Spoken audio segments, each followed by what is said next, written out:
Hello, everyone. This is Betsy Wurzel, your host of Chatting with Betsy on Passionate World Talk Radio Network, a subsidiary of Global Media Network, LLC.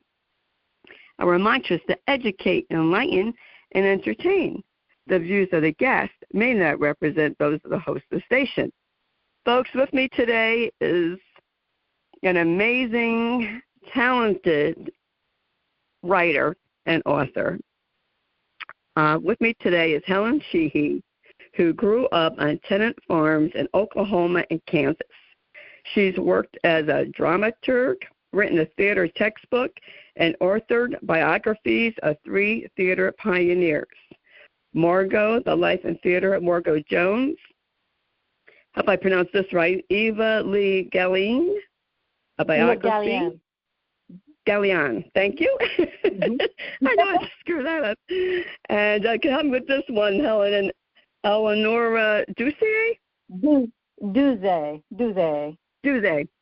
yes. A biography. The latter 2 books were named New York Times Notable Books of the Year.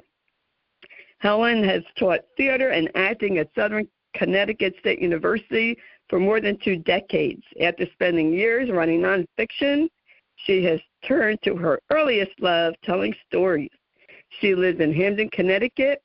Just Willa, and that's spelled W-I-L-L-A, is her first novel. And folks, let me tell you, outstanding. So talented. I felt that I was in this book with the character Willa. I laughed, I cried, I couldn't put this book down. I'm reading this book 2, 3 o'clock in the morning. Oh my goodness! I couldn't put it down. It has everything in it: love, determination, grit, caregiving, mental health. It addresses so many different topics, and I'm so grateful that I read this book, and I want to welcome you, Helen Sheehy, to Chatting with Betsy. Congratulations. Oh, thank you so much. I'm so happy that you couldn't put it down. I love that. This book has obsessed me for 20 years, I think. It was just, it's really my heart. So to hear you have that reaction, it just makes me so happy. Always when I wrote my biographies, I wanted to sort of disappear as a writer and just put you in that world. And I found that in writing a novel, that's what I wanted to achieve too. I just wanted to transport the reader to that world. And it sounds like at least you were transported. So yes. I'm really happy about that. It definitely transported me. I'm from New Jersey, Helen, so I don't know about tenant farming or homesteaders. I learned from reading your book. So first I'm going to ask, before I get ahead of myself, because there's so much to unpack, what motivated you to write this wonderful novel?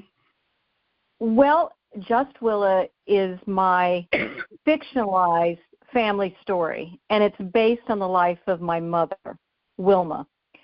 And she died when I was 36, before I had written any of these biographies, and I realized that I knew almost nothing about her. And that haunted me literally for years, because I look like her. Sometimes I'll go by a mirror, especially now that I've gotten older, and I'll see her. And it's just like, oh, there she is. So back in, I think it was 2003, just out of curiosity, because I really, I left home at 18, so I really didn't know nothing. I knew nothing about her world.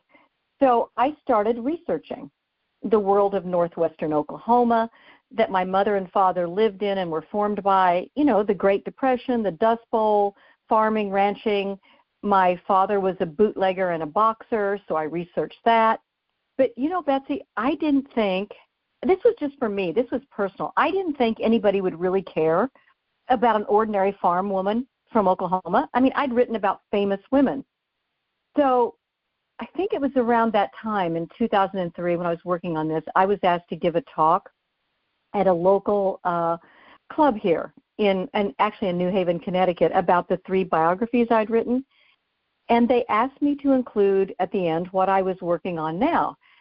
So at the end of the talk, I told them about my idea for this novel. And I told them about my characters, Willa and Jake. And Betsy, at the end of the talk, I mean, I'd spent probably 40 minutes talking about the biographies, 5 minutes talking about Willa and Jake. The only questions they asked me were about Willa and Jake. They all wanted to know more. These were East Coast women, many of them, living in the city all their lives. You're in New Jersey. You're probably urban.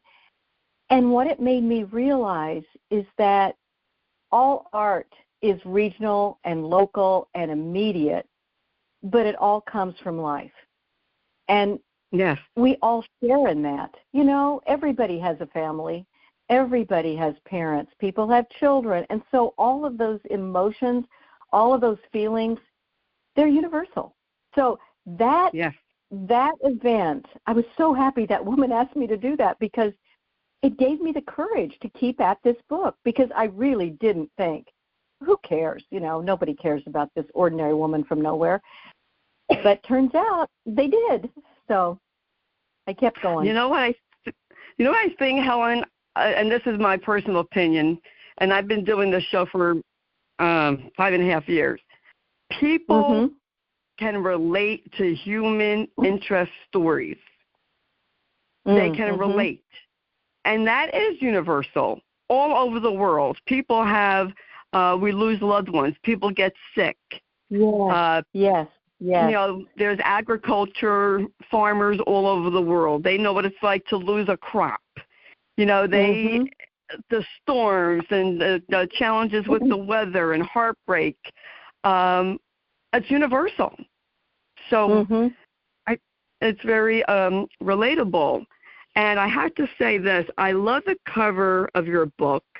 I could see that your mom was a beautiful woman, and she's holding your brother, your half-brother. That's my half-brother. Yep.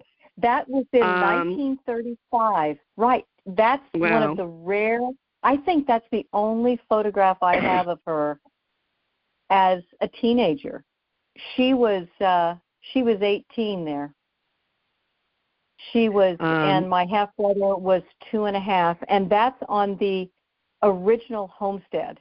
So you can see it's this high prairie. Wow. There are no trees. It's pretty stark landscape there. And it's interesting, that homestead is still in our family. Wow. It's been expanded, but it's still there. My cousin Kai has an Angus cattle operation there.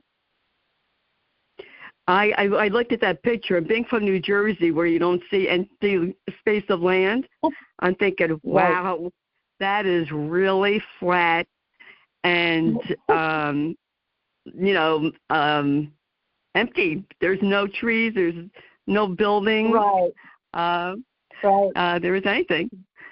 Right. If you look down from that, if you looked in a direction, you would see canyons, and you could see the Cimarron River.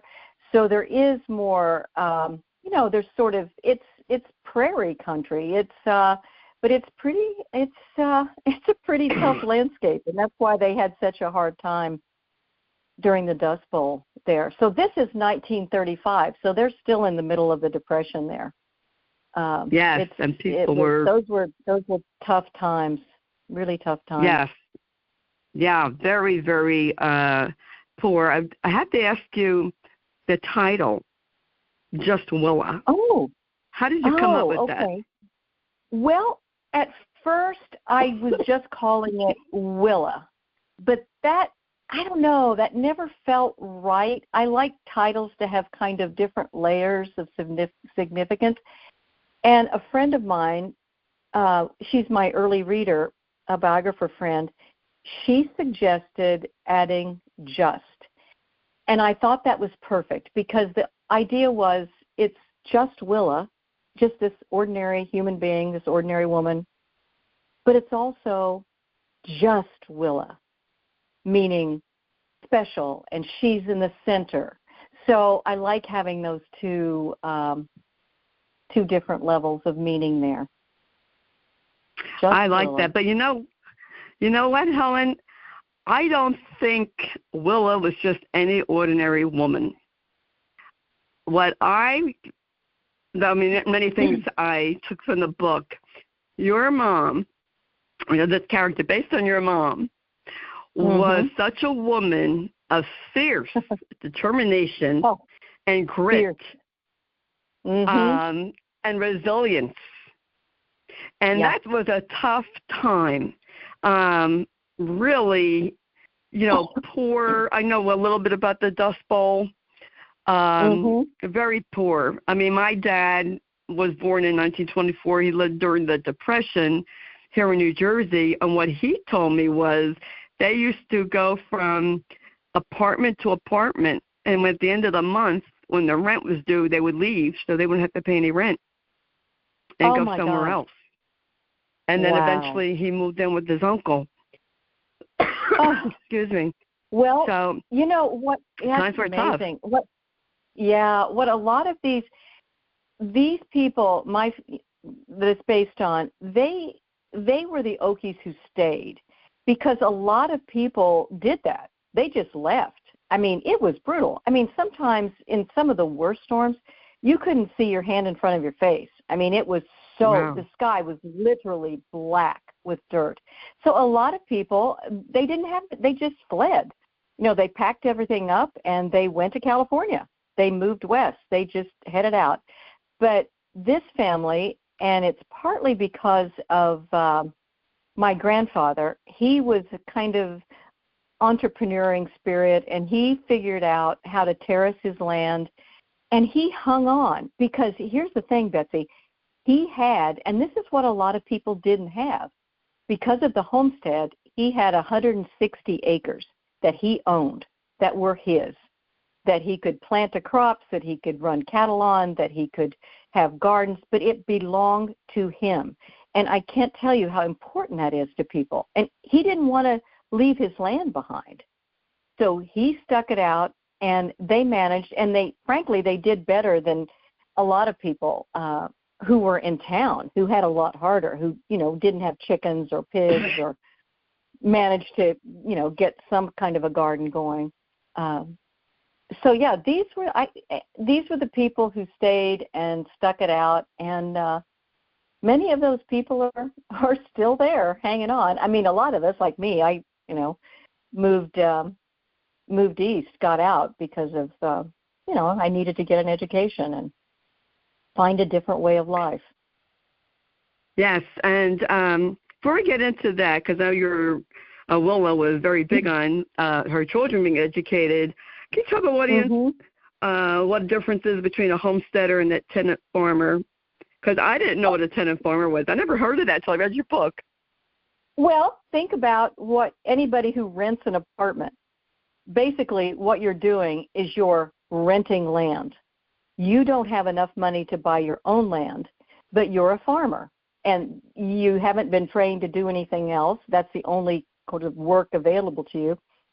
So the landowner, often they live in town. They don't want to farm.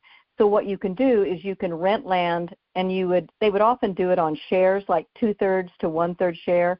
The tenant farmer, the person renting it and working the ground, would get 2/3 of the crop, and then you would pay the landowner 1/3. So it's a way for people, and sometimes you can save money, but a lot of times you don't, and you often have to have side jobs. So it's never yours. So that means that you may, if that lease runs out, that means you have to find a new place to farm. So it's just a more precarious existence, and it's really not yours. You find yourself fixing up different tenant homes. And Yeah, it's basically the difference between owning your own house and renting your own house, except on a larger scale. So you're really a ton of farmers at the mercy of the person who owns the land, and if they don't have a good crop, that season, that harvest, then they're up a creek because they can't afford to pay their landlord. That's exactly right. Usually you would pay in August after harvest. You'd pay whatever you owed in August, and often you would agree on a figure. So whether or not you got the crop in, some years you might do better, but you could be wiped out by a hailstorm. So that's why people needed side jobs. You had to have something else you were doing. And in Just Willa, one of the things the family does is they have a custom hay baling operation, which means they're working all the time. They're baling for other people, and that they're farming their own land. So people are literally working from 5 a.m. in the morning until after sundown. I mean, you're going nonstop, to make a living, especially if you've got kids that you've got to support. Yeah, yes, and there was no technology back then, so you didn't know about the weather, storms coming up, and it was so different back then, and of course they didn't have crop, then they probably didn't eat. Yeah, so it got very tough. That's why you make plans ahead, and everybody cans. You have canned food that you always can from your garden, and you really depend on. Even when I was growing up, we milked our own cow. We had our own pigs that we butchered. We had cattle that we butchered, chickens, eggs. Sometimes we would sell eggs to make money. Always have a garden. So you could really live off the land, and then you would can. I even remember my mother in the 50s making her own soap. We had lye soap, which is pretty strong. Yes, people did that. Yeah. Yeah, well, she would save all the lard. She'd save all the lard and make lye soap. She mostly used it for cleaning and washing clothes. You wouldn't wash your face with it. It was pretty, well, I guess the men did. I don't think I did, but it was, so you could get along, and you learned how to take care of yourself. I remember only going to the grocery store once a month. That was a big deal, going to the grocery store in town. Amazing. You know what? I got hungry reading your book. The food. Oh, my gosh, the food. Yes, before I get into the education, I got to talk about the food, probably because I'm hungry right now. But I got so hungry reading your book, and just, like, folks, I felt that I was in this book. I was at their dinner table, and you're talking homemade butter, homemade bread, fresh chickens. Yeah. Oh, the my cinnamon gosh. buns. The chickens were there's a dinner in the, when Willa cooks Jake the first meal, the Sunday dinner. I think it's a chapter called Sunday Dinner. And, of course, she's wanting to impress him, but she's just cooking her ordinary meal. But she could fry chicken that was so delicious. And what they used were these small fryers, like 1.5 pounds. So maybe you might cook like 6 or 7 chickens for the meal, but oh my gosh, they were so good. But what Willa was really known for was her homemade bread, which was just and I think my brother, who's a chef, who probably was closest to my mother, he likes to say about Mama, either you have the feel or you don't. She just had a gift, and I'm sure home cooks like this. My grandmother was like that. Isn't that amazing? Oh my gosh, she was a good cook. She could make anything, and it was always so delicious. And maybe because it was fresh, I don't know if that was part of it. A lot of it, and no refined sugar. We hardly ever had lots of sugar. We just didn't. It was always fresh vegetables. We'd always have canned fruit because you couldn't get a lot of fresh fruit. But everything was not processed and fresh and just delicious. I'll tell you what, my mouth was watering reading about the pie and the cinnamon buns and the bread and the butter. I was like, oh, wow, that sounds great. But, yeah, my grandmother, she didn't use her recipe. I would watch her cook. I said, Gran, right. you know, you're not measuring. She'd be a hand of this, a pinch of that. I know. I asked my mother for her cherry pie recipe, and she wrote something out. But it's like you say, they don't really. They just do it by feel or memory, or this is the way they've always done it. So I've never been able to duplicate that. So I think that would be my mother couldn't. Yeah, my mother couldn't duplicate her mother's cooking either, and she didn't pick it up. She didn't learn it. Right. And your mom was very determined for her children to get an education because I guess at that time women were not allowed to maybe go to high school. Well, she could have gone to high school if her father had allowed it. But at that time, it was the norm that girls would only go to the 8th grade. And the 8th grade was it was very rigorous. I found an old exam that those kids would take in Oklahoma in the early 30s, and it's so rigorous. It covers every subject. I tried to take it, and I flunked it because it's too hard. I mean, it's U.S. history, mathematics, geography. They have to answer questions about taking care of animals and how much fence you need to fence in a certain amount of acres. And it was really, and a lot of Oklahoma history, civics, composition, even music and penmanship. And it's really, really hard. So, no, she was denied an education. And Willa, my character Willa, is extremely intelligent.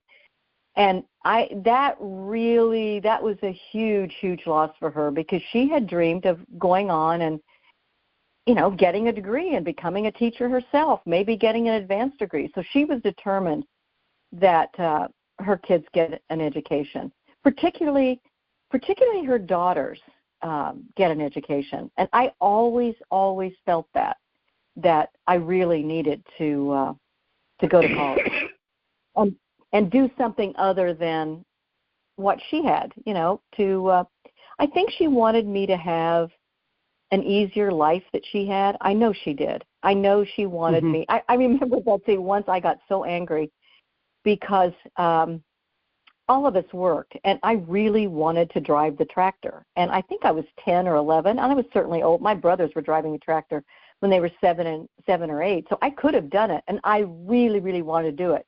And my dad said, sure, you can drive a tractor. And my mother put her foot down, and she said, absolutely not. You're not going to do it.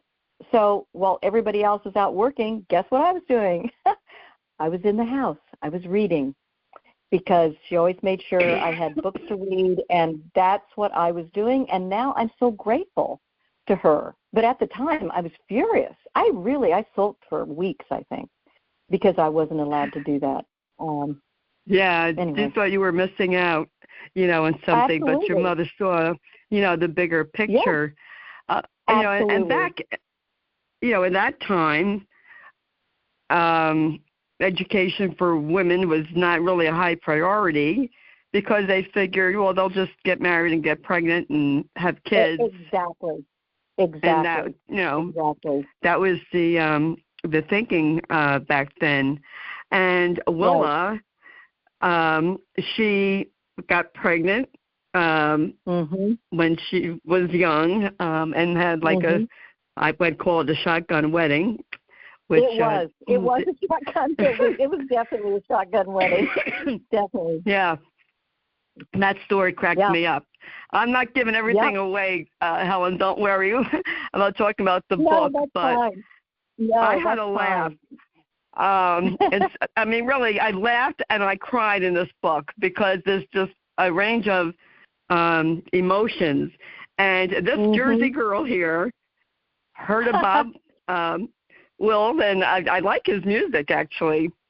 And as a matter of fact, in reading your book, Willis, I said, I got to listen to him now. Helen mentioned it in her book. Now I got to go listen to him again. And when I was reading about his songs, I think it was someone mentioned that Benny Goodman, if he was playing near Bob, is it Wills or Willis? Not sure how you pronounce his last name. Bob Wills, Wills? yeah. Wills. Wills. Wills. He would go undercover and hear Bob play, but he didn't want anyone to recognize him because he wanted Bob to have the attention. I did not know that. That's fascinating. Yeah, well, I think I told that to Helen. Oh, that's amazing. I love that story. Well, he had a huge influence but she loved Bob Wills, and she loved to dance too. I mean, both of them loved to dance, but I love his music. It's so great. Because it was that whole new sound.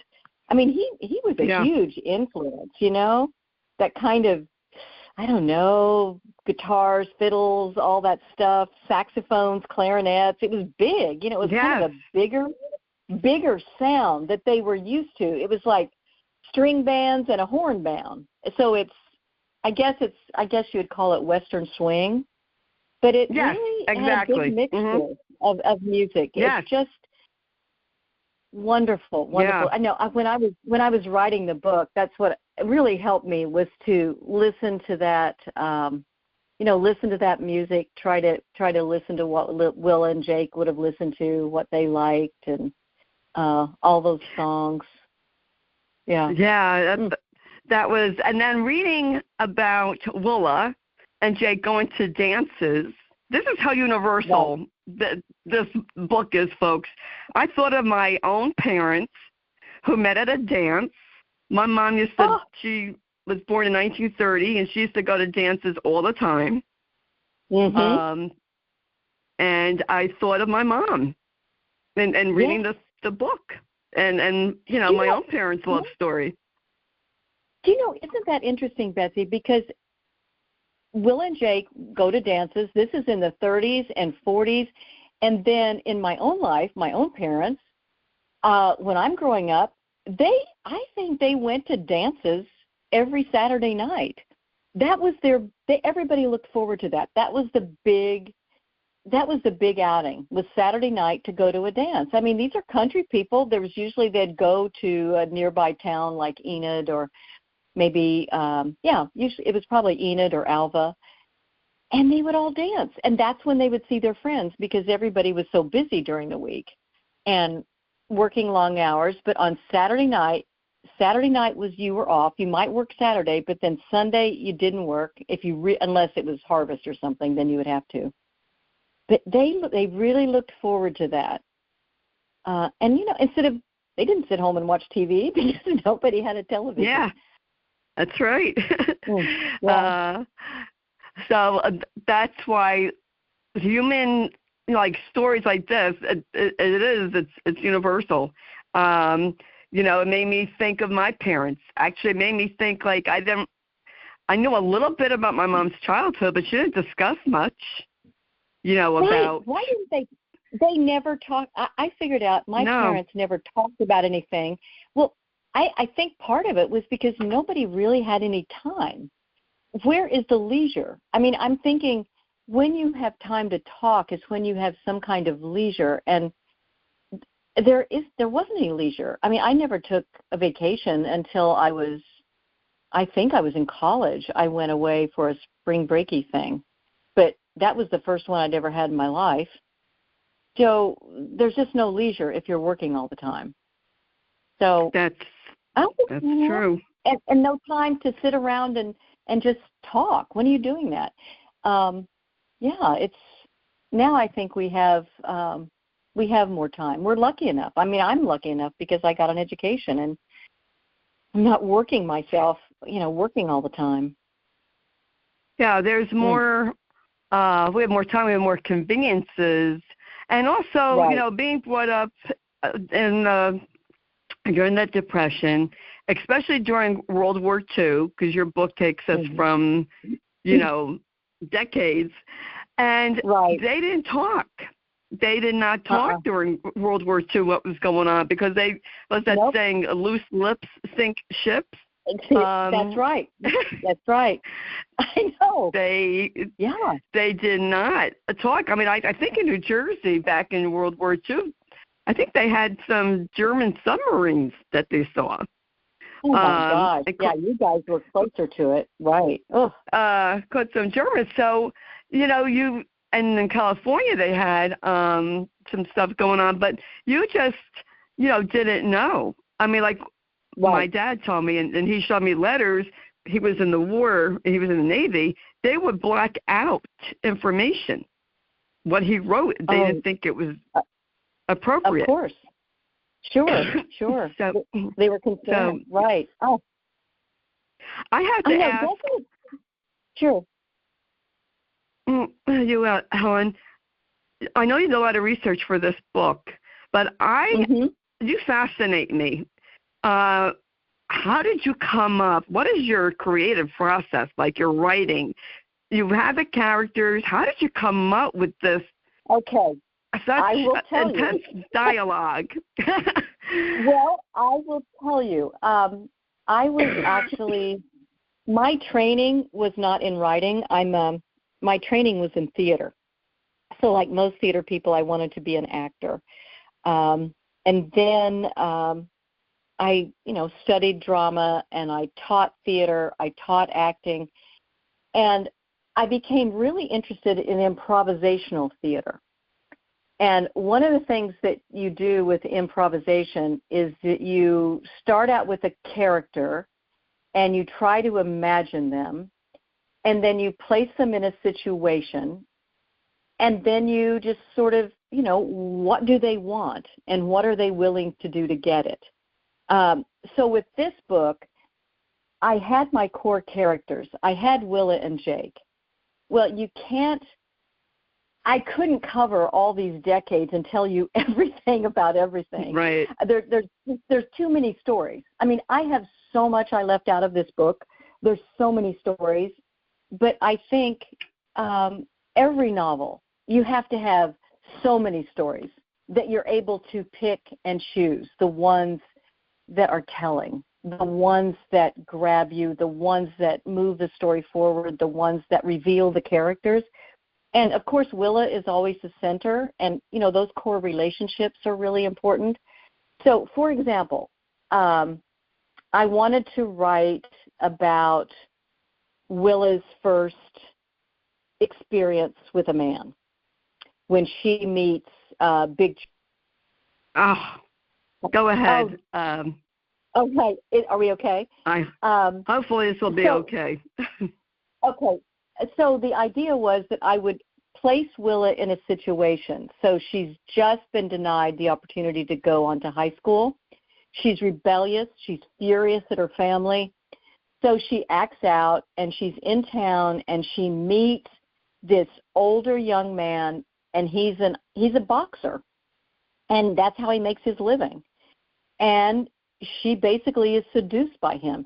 So what I do is I place Willa in a situation, and then I literally imagine it in my head. I sit in my office, and I just play it out in my head as if it's unfolding in front of me. What Willa will say, I know what Charlie wants, I know what Willa wants. I don't know where the scene's going. I have no idea. And then I just let it play out. And then I write it down. And then I revise it, and I revise it, and I revise it. But that's basically my process. It's basically just imagination, putting the characters in a situation, like imagining my parents' first meeting. Willa and Jake, how did they meet? Well, okay, they're going to meet at a dance. Well, how does that happen? What's their first look like? What are they wearing? How do they feel about each other? Is it instantaneous? Does it take more development? And then it just unfolds. So it's fun, Betsy, because I know there are writers who plot everything out beforehand and outline. I can't do that because, frankly, it would bore me if I know where it's headed, because I want to be entertained too. I don't want to know what's going to happen next. And then I discover it. So that's the fun for me of writing. So wow. I guess I just make it up. I make it up as I go along. There you go. That's what I'm doing, I guess. Wow. Well, you certainly have a talent. I mean, just the dialogue. How much is true, like with the characters and without giving away the plot? No. I think the arc of the book, Willa's the basic facts. That is true. Her father was a homesteader. She was denied an education. She did have a shotgun wedding. But there's so much that I don't know, so many details, some of the big events that happened with my father and some of the things that he does with his bootlegging. Yeah. And I just have to, I had to imagine that. But the general arc of it and the children she has, yes, she has a devastating loss. She had a daughter who not only was afflicted with polio, but became mentally ill, was a paranoid schizophrenic, so she had to deal with that. So those are the facts. But those are just, that's sort of the scaffolding. But the individual scenes, I don't know. I left home. I don't know. And we didn't talk about any of those things. So I would say most of it is, well, actually, you know what? Connie Congdon on my book jacket said, all fiction and all true. Because there's a kind of, you know, there's an emotional truth. There's a truth that is true, that the specifics may not be true, but that emotion is true. That feeling is true. And that's what I wanted the readers to feel. Especially, yes, I mean, some of those losses are just, and anybody who's gone through loss, they know that. Oh, boy. Yes, that's why I cried, you know, reading, you know, about the first loss, and just, you know, your book is, you know, spans decades, but it's very relevant, and people can relate to it today. Mental illness. I'm a huge mental health care advocate, and I was glad to see that story in your book, and how Willa, you know, dealt with it. And, you know, your heart just breaks. And it's, you know, a loss. You change after a loss. That's just a fact. Yes. You change. And, you know, I never lost a child. I don't know how that feels. I don't want to know how that feels. But that is devastating. I know what it's like to lose a spouse, because I lost my spouse. And, you know, grief does change you. And, you know, and you become resilient. And you learn to not get over it. You don't get over it. You move forward. And to me, Willa was inspirational character. She took the bull by the horns with every situation. And it's like, you know, she would say, get with it. You know, she would just say, okay, here's a problem. Right? Get with it. Let's take care of it. And I just, and then just all that she goes through, like her thinking that she wasn't attractive anymore to Jake, her husband, and she was to Jake. Yeah, of course. Yeah. What woman doesn't think that, right? As you're getting older. Exactly. Excuse me. All these different situations Willa has gone through and just persevered. You know, she just continued on, and that's what they did especially back then. They did. They had to. And one of the reasons, it was necessity, because there are no resources. I mean, there just are no resources. You have to depend upon yourself. I mean, that's she worked for a doctor. Willa worked for a doctor when she was a young woman, and she learned how to do things. And her father was a kind of the camp doctor, and his nickname was Doc, because you had to take care of those things. You can't be running, you know, driving 50 miles to a doctor. You have to take care of those injuries yourself. So they learned how to do things on their own. But it's hard, Betsy. It's really hard, and your heart just goes out to them that, oh my gosh. I mean, not that things are easier. I mean, I think things are hard now in a different way, but it was really tough, because I think one of the things that moves me about Willa is that she doesn't have a lot of support, and she has to do it on her own. And she thinks about that, about mothers, and about how mothers are rarely thanked. And they're not. I mean, it's just expected. You just do that. I don't know. It's so, but I'm also incredibly grateful for what I learned from these people and from my parents, especially not whining. We just, we didn't have a lot of rules. You don't feel sorry for yourself. You work hard. You pay attention. And you're kind. You're just kind. You just, you're a good person. That's what you do. And that's a lesson I've taken to heart my entire life. Just those simple things that have nothing to do with religion. They just have to do with being a good person. I know I've had some of my students ask me, and my nieces and nephews, what advice I would give them, and I always tell, and it was Henry James, and his advice he always gave to his nephews was, be kind, be kind, be kind. That was it. Yes.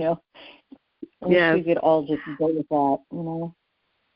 that, That's so true, and I say that always at the end of my show, too. I end my show. Are you kidding?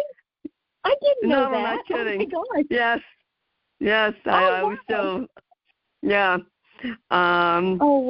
And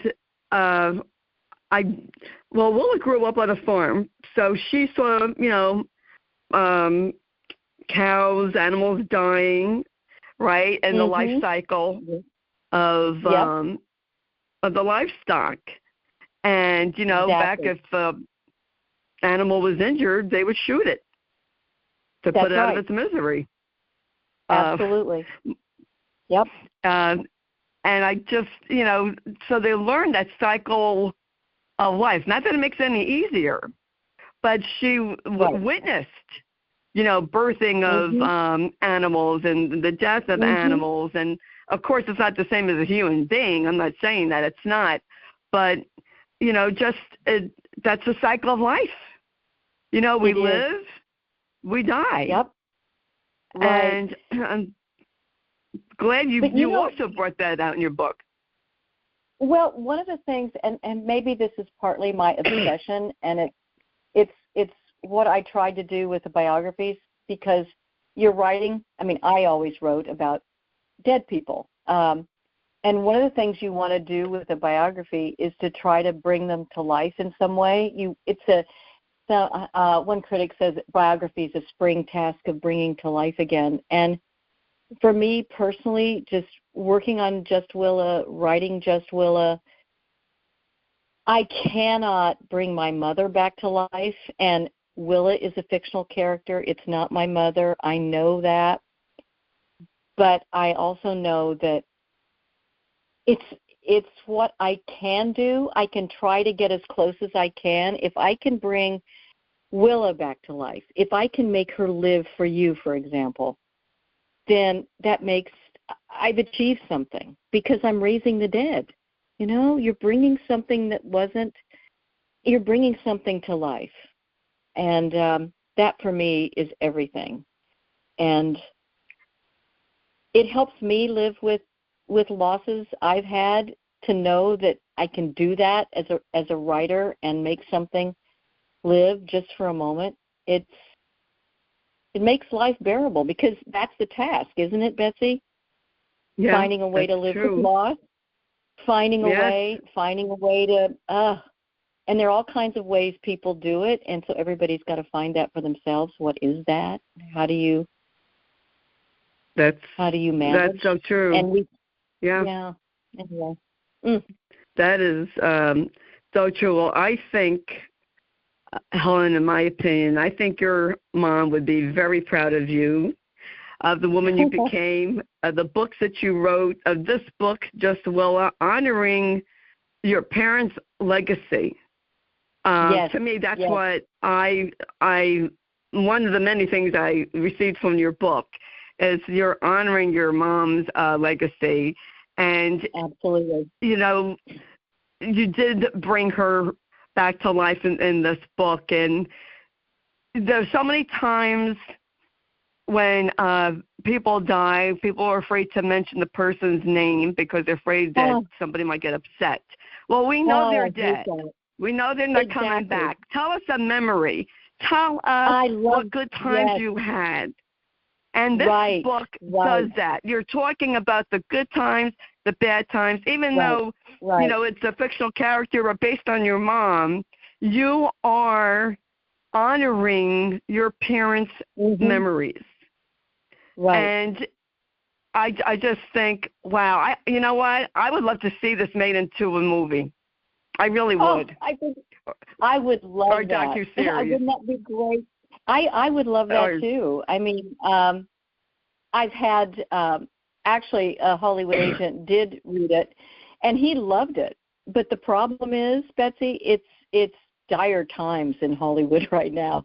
It's very, very dire. It's really not a good time. But yes, I agree. I think it would, and I think that we need to look at the past. We need to know what happened before and be truthful about it. I think that's really, really important.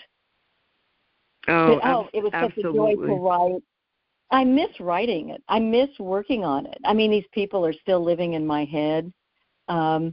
Even some of the smaller characters, they're just, you know, I think about Big Charlie from time to time and wonder whatever happened. You know, what could happen to him and his story?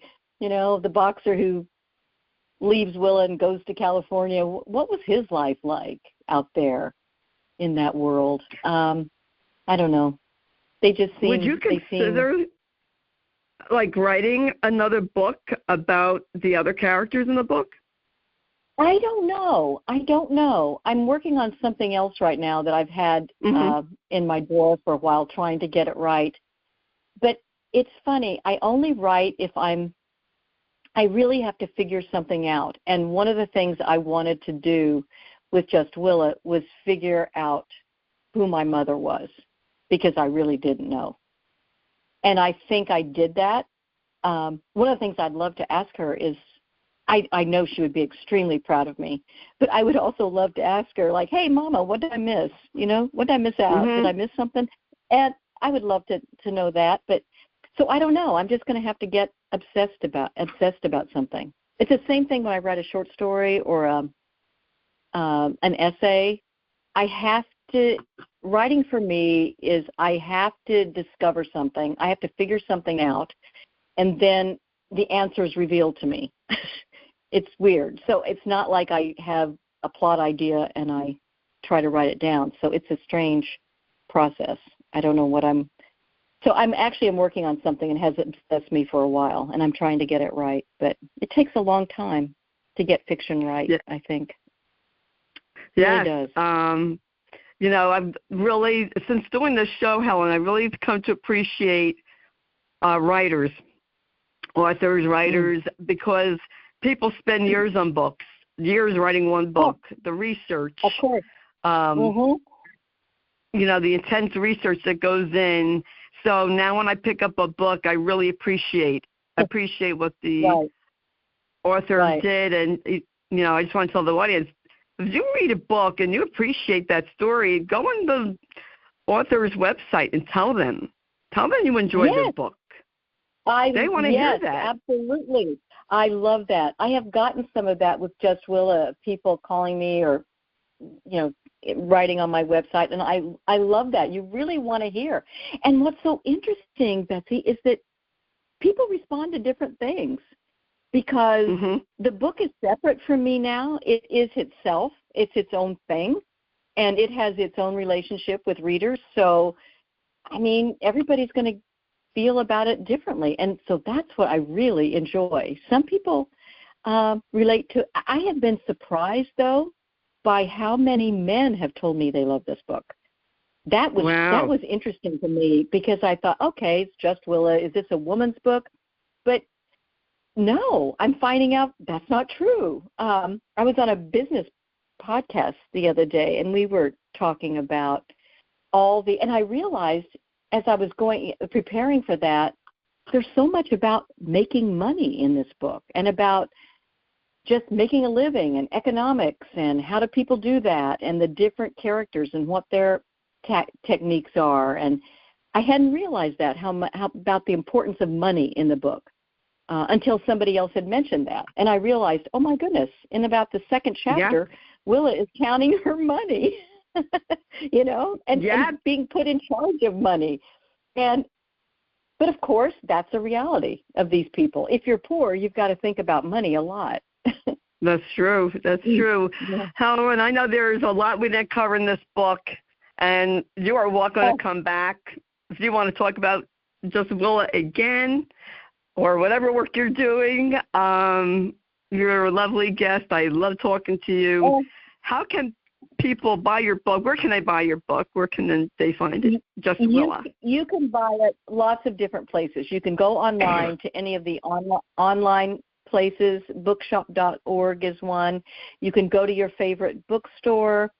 It's really out there. So just go online. If you want more information about me, you can go to my website, HelenSheehy.org.